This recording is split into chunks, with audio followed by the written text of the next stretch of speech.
Welcome back, everybody. Welcome back to another conversation. Today's video is about Masters 25. It is the Masters set that's coming out here in March. And I thought I would go over my initial thoughts before things get spoiled like crazy. As of the filming of this video, I believe Jace the Mind Sculptor, some Azuka something card, it's like a commander card that got reprinted, and also Phyrexian Obliterator.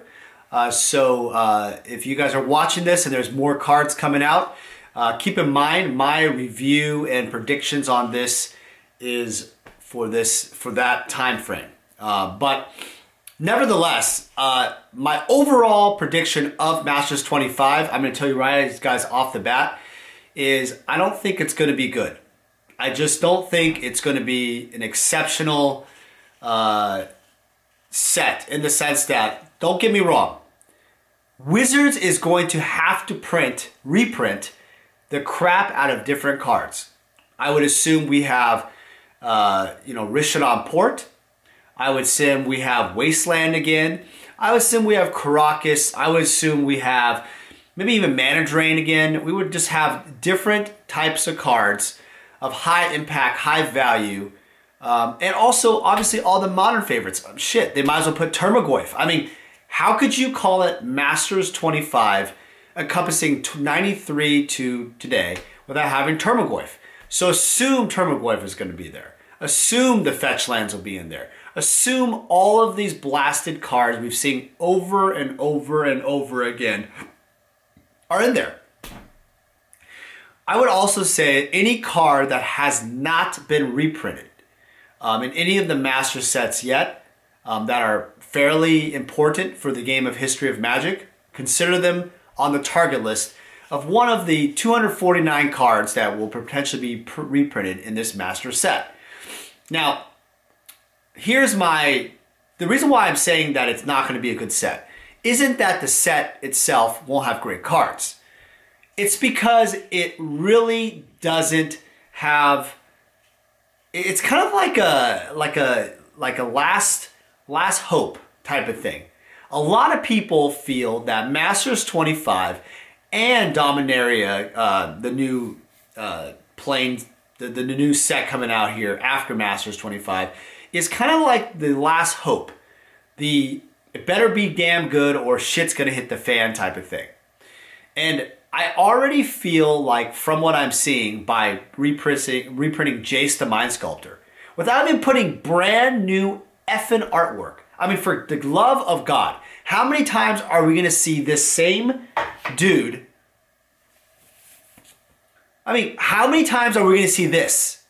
Over and over and over again. The crap inside here, whatever it says, the same crap. Oh, I mean, are you guys tired of seeing it? Are you guys sick of seeing that same image? Please, someone write to Wizards of the Coast to be more creative. I mean, this is the thing. If you want to sell more packs, and if you're going to reprint the card anyway, why not have some important cards get new artwork, so there's some, like, something more collectible about it?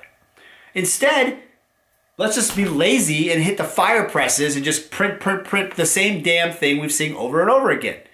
Now, maybe I'll be shocked. Maybe I'll be shocked and they'll bring back masterpieces in this set, which probably will happen, because if they don't, I would actually, I mean, the rating on this is already so low in my eyes, but if they don't do it, I would literally think that it's even more garbage than I've ever seen in my life. Because Iconic Masters, guys, was a horrible, horrible set. And if they don't rebound from Iconic Masters without going incredibly amazing on this set, it's actually going to be the beginning of the end in some way of the Wizards' modern day era, in my opinion. They have to make some extreme changes.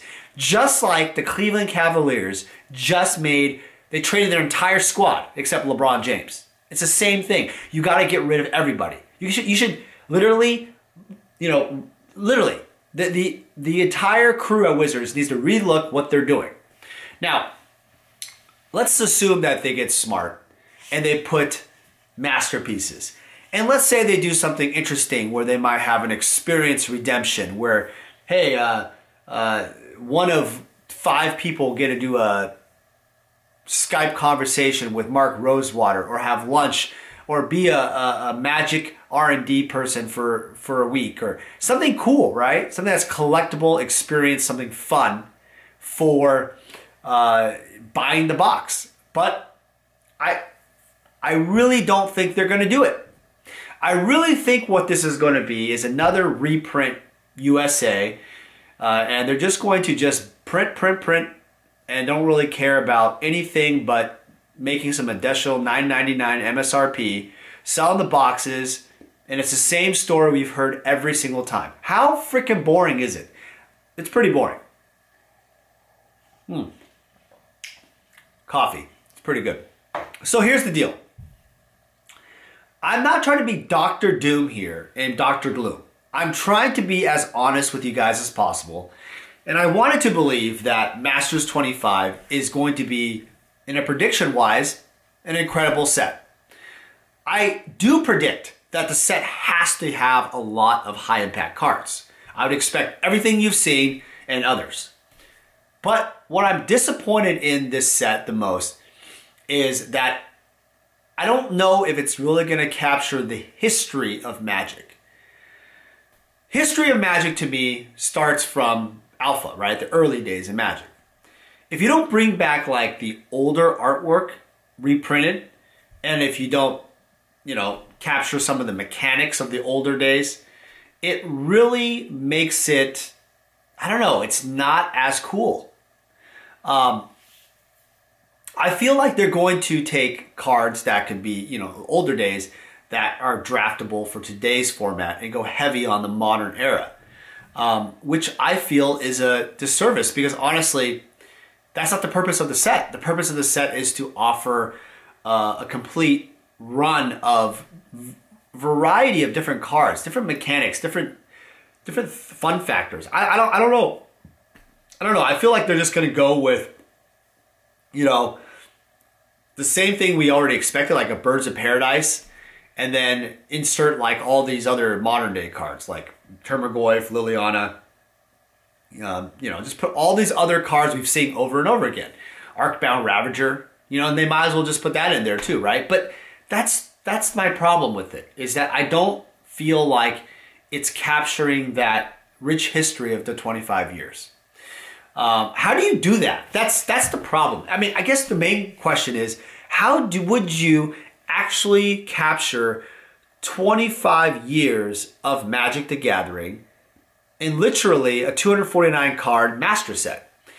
It's pretty damn hard. And that's why I suggested in my earlier videos, and I'm going to say it again, that if you don't do something more collectible, something where you can redeem some experience items, or maybe get some uncut sheets, or maybe get go to a Grand Prix, for life, or something like that, or it doesn't hurt them at all. Why not do something where you're giving all parts of Wizards, all the the history of the game, share it with the community.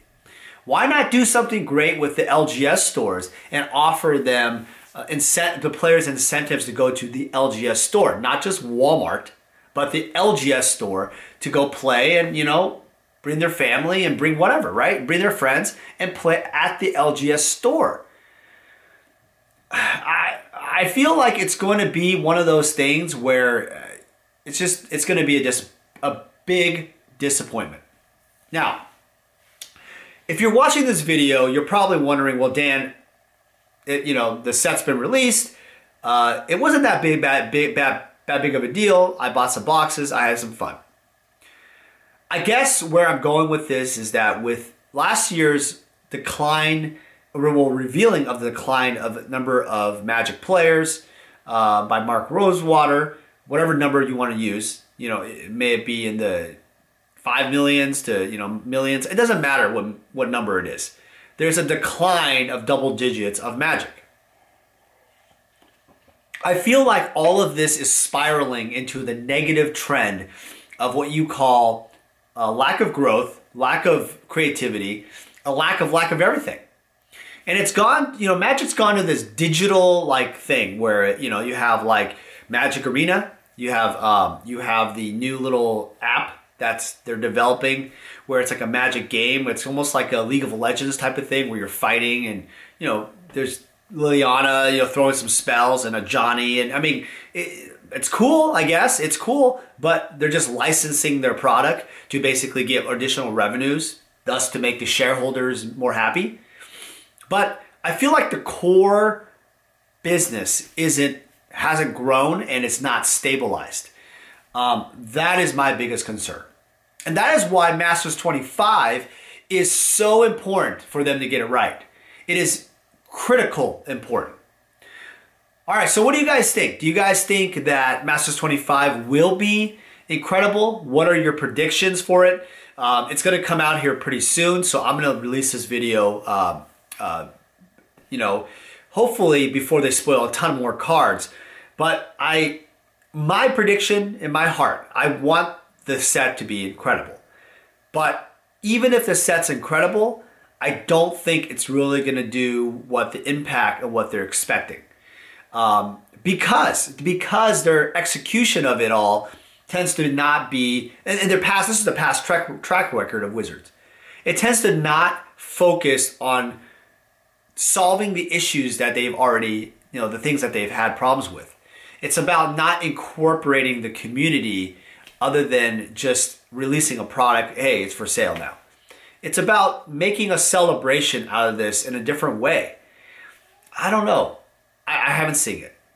All right, guys, thanks again for tuning in. I hope you guys like some of these videos. It's nice to get settled back from traveling. I've been traveling quite a bit, but I do plan on doing more of these discussion videos. Obviously incorporating, you guys have seen some of the more at the Grand Prix videos with the discussion videos. And thanks for tuning in. We'll talk to you guys soon.